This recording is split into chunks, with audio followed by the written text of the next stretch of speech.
नमस्कार दोस्तों, स्वागत है आपके अपने यूट्यूब चैनल ड्रीम एसएससी पे। कैसे हैं आप सब?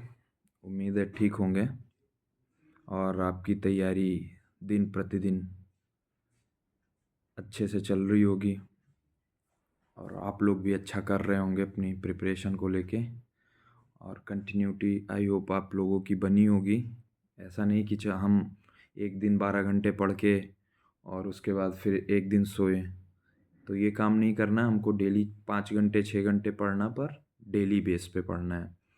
तो आज मैं ये वीडियो रिकॉर्ड कर रहा हूँ एसएससी सीजीएल के ऑप्शन फॉर्म को लेके। ओ सॉरी, सीजीएल, हाँ सीजीएल के ही ऑप्शन फॉर्म को लेके। तो भाई, मैं उन भाइयों से ये कहना चाहूँगा जिनके नंबर कम हैं। देखिए, मेरे नंबर तो 268 नंबर बन रहे थे और मैंने भी पहले सोचा था कि सीजीएल का ऑप्शन फॉर्म नहीं फिलअप करूँगा। तो उसमें प्रॉब्लम ये है कि अगर आप सीजीएल का ऑप्शन फॉर्म नहीं फिलअप करेंगे तो आपका फाइनल रिजल्ट नहीं आएगा और आपका स्कोर नहीं पता चलेगा आपको कि कितना नॉर्मलाइज्ड होके बढ़ा फाइनल स्कोर आपका कितना बन रहा है। तो उसमें आपका ही नुकसान होगा। तो मैं उन भाइयों से रिक्वेस्ट कर रहा हूँ कि प्लीज़ आप लोग ऑप्शन फॉर्म ज़रूर भर दीजिएगा।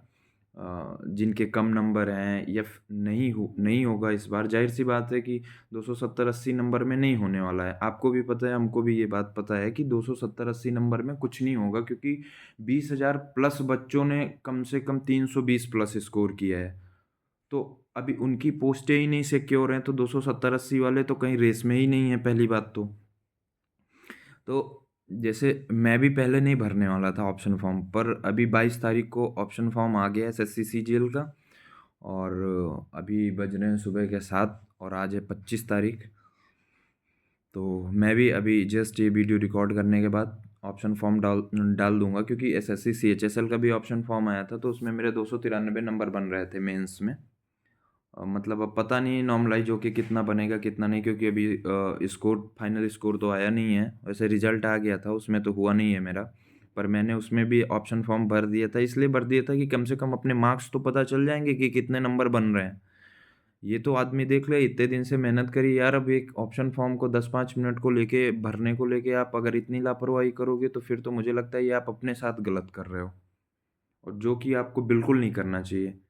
तो इसलिए सभी भाइयों से रिक्वेस्ट है कि प्लीज़ ऑप्शन फॉर्म ज़रूर फिलअप करिए। हाँ ठीक है, अगर आपके कम नंबर हैं तो आप ऐसे जैसे जिनके भाई ज़्यादा नंबर है, जिनको पोस्ट प्रेफरेंस अच्छे से भरनी होती है, वो तो भाई देख के भरते हैं कि कौन सा इनकम टैक्स है, कौन सा जीएसटी इंस्पेक्टर है, कौन सा सीबीआई में इंस्पेक्टर है। ये मतलब वो एक एक चीज़ें देख के भाई ठीक से अच्छे से भरें। जिनके नंबर तो ठीक ठाक हैं, 315 320 या 320 प्लस जिनके भी नंबर हैं, लेकिन एटलीस्ट जिनके कम नंबर है, अगर आपको लग रहा है कि क्यों टाइम वेस्ट करना, क्या करना है फॉर्म भर के, option form, preference form, post preference क्यों मतलब देना है, तो मैं उनसे यही कहूँगा कि आप एक बार पोस्ट प्रेफरेंस की नोटिस डाउनलोड कर लेना और देख लेना कि कहाँ से कहाँ तक है। जैसे सीएचएसएल में अभी D1 से लेके D53 तक था, और उसके बाद उसमें एक पोस्ट शायद कोई अदर थी, तो उसका कोड पोस्ट कोड दूसरा था, तो मैंने उसको सीक्वेंस से एक तरफ से ही मैंने ऐसे डाल दिया था बिना देखे कि किस पे कौन सी पोस्ट है,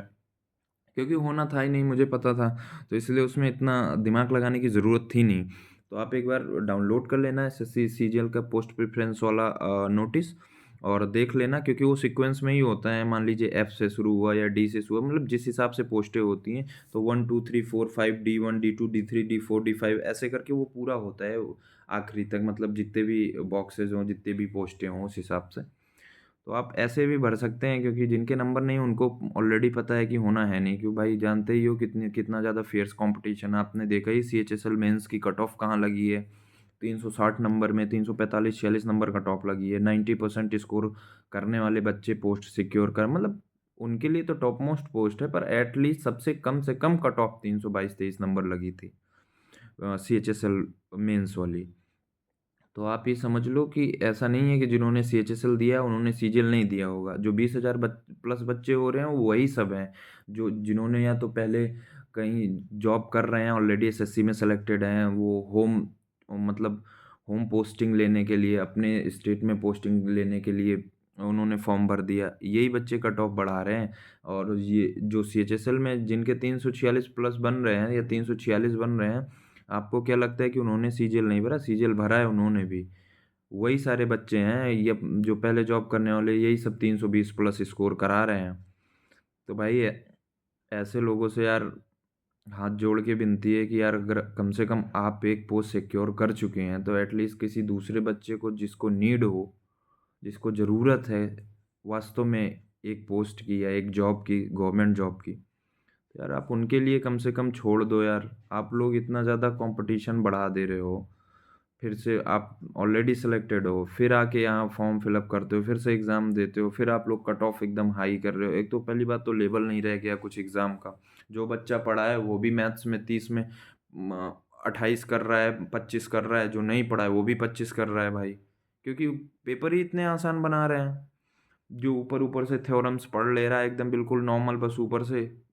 मैं तो कह रहा हूँ कि मुझे लगता है कि अगर गगन सर जो अपने क्या बोलते हैं, उनका एक मैथ्स का चैनल है, ये जिसमें सिर्फ शॉर्ट्स पढ़ता है। अगर उनके शॉर्ट्स का, पूरे शॉर्ट्स का कोई नोट्स बना लेना, तो मैं कहता हूँ कि 500% वो सीजीएल प्री और मेंस निकाल देगा। मतलब निकाल देगा इन द सेंस ये है कि मैथ्स में अच्छा स्कोर करेगा। ये तो लेवल है मैथ्स का। तो मतलब कोई डीप कॉन्सेप्ट पढ़ रहा है, कोई ऊपर-ऊपर से पढ़ा, अब कोई मतलब नहीं है। बिल्कुल अब डीप कॉन्सेप्ट पढ़ने की तो ज़रूरत ही नहीं है, मुझे लगता है। मैथ्स का ये हाल है। मुझे मेरे हिसाब से जो है, मुझे तो लगता है अब भाई जीएस का सबसे बड़ा खेल है। या तो रीज़निंग में वो जो तो 2-3 क्वेश्चन, 4 क्वेश्चन स्टेटमेंट के आते हैं, उनका ज़्यादा वैल्यू है। बाकी इंग्लिश में भी कोई ठीक-ठाक पढ़ने वाला बच्चा 45 में 40-41 41 क्वेश्चन कर ले रहा है, क्योंकि मैंने खुद ही 40 क्वेश्चन किया था। मैं बहुत बढ़िया तो नहीं हूँ पढ़ने में, अगर होता तो भाई कहीं सेलेक्टेड होता। ये यूट्यूब पे ज्ञान नहीं बाँट रहा होता, और ज्ञान नहीं दे रहा हूँ मैं आप लोगों को हालाँकि, पर फिर भी बता रहा हूँ, मेहनत तो हर कोई करता है। ऐसा नहीं मैंने मेहनत नहीं करी पर मेरा नहीं हुआ, क्योंकि भाई प्री की भी कट ऑफ कितनी ऊपर लगी थी, जो मेहनत नहीं करेगा वो बैठा था, प्री भी नहीं क्लियर कर पाया था, ऐसी बात नहीं है।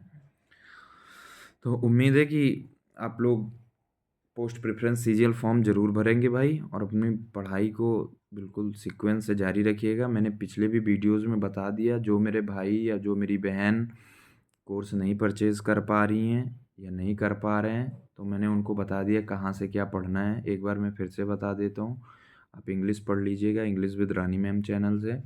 बाकी मैथ्स आप गगन सर यूट्यूब पे मैराथन फॉर्म में 28-28, 30-30 घंटे, 14-14 घंटे, 15-15 घंटे का हर टॉपिक का उन्होंने डाल रखा है।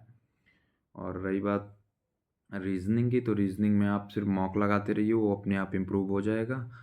और फिर इसके बाद जीएस बचता है, तो जीएस के लिए मैंने बताया ही है कि नायक फाउंडेशन बैच नवीन सर चला रहे हैं यूट्यूब पे, रोज़गार विद अंकित पे।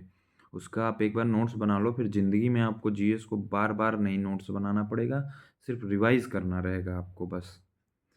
तो भाई बस इतनी जानकारी आप लोगों से शेयर करनी थी। मिलते हैं आपसे नेक्स्ट वीडियो में। तब तक के लिए जय हिंद, जय भारत, लव यू ऑल।